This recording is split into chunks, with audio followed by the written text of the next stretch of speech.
News 18 India. छोटे व्यापारी, उद्योग से जुड़े हुए पूरा इकोसिस्टम, सर्विस सेक्टर, इन सबको लाभ होता है। तो एक प्रकार से ये एक ऐसा बजट है जिसने किसी को भी पीछे नहीं छोड़ा। इसने गरीबों का भी कल्याण किया, इसने युवाओं को एक नए अवसरों का भरमार दिया। नारी शक्ति इस देश की विकास यात्रा का नेतृत्व करेगी, इसका स्पष्ट संदेश दिया। और अन्नदाताओं के भविष्य को कैसे उज्जवल बनाया जाएगा, उसका भी संदेशा लेके आया है ये बजट। मैं वित्त मंत्री और सम्मान्य प्रधानमंत्री नरेंद्र मोदी जी को तहे दिल से बधाई देना चाहता हूं इस बढ़िया बजट को। आपकी सरकार का टारगेट है कि 2047 तक 2047 तक विकसित राष्ट्र बने भारत, लेकिन विपक्ष कह रहा है कि सरकार सिर्फ एक दावा कर रही है, खाचा बना के नहीं दे रही है और जमीन में कुछ नहीं दिख रहा है। विपक्ष के आरोपों को अगर हम अलग भी करें तो क्या आपको लगता है कि 2047 के लिए जो 2024 में होना चाहिए था वो सब कुछ हो रहा है? क्योंकि अभी भी कई पायदानों पर बहुत सारे सवाल खड़े हो रहे हैं।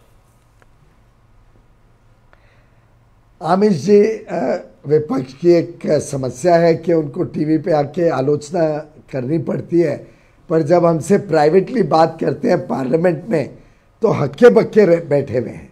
उनको दिख नहीं रहा है कि हम आलोचना किस चीज़ पर करें।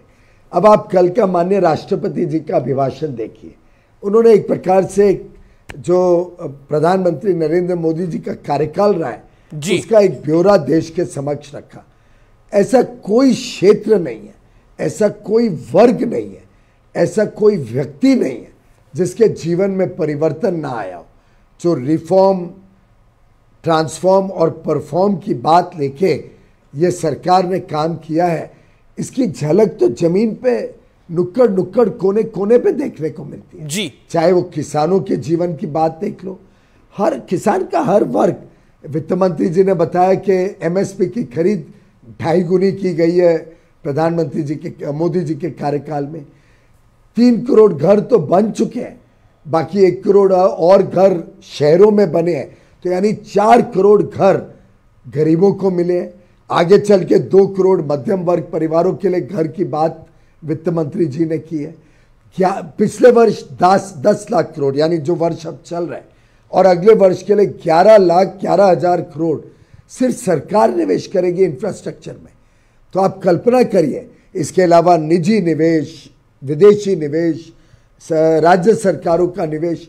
जब इंफ्रास्ट्रक्चर पे इतना पैसा खर्च होगा तो कितनी नौकरियां बनेंगी, कितना उद्योग को फायदा होगा, कितना सामान बिकेगा, कितनी सेवाएं लगेंगी, पूरा इकोसिस्टम इसके इर्द गिर्द बढ़ेगा।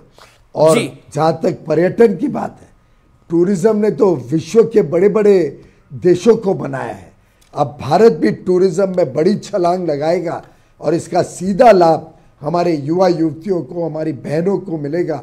मैं समझता हूं जिस प्रकार से एक बड़ी कमज़ोर अर्थव्यवस्था, विश्व की 5 कमज़ोर अर्थव्यवस्थाओं में से एक 2014 में भारत था, जब महंगाई डबल डिजिट में थी, ब्याज के दर बड़े ऊंचे थे, वित्तीय घाटा बहुत था और विकास की दर गिरती जा रही थी।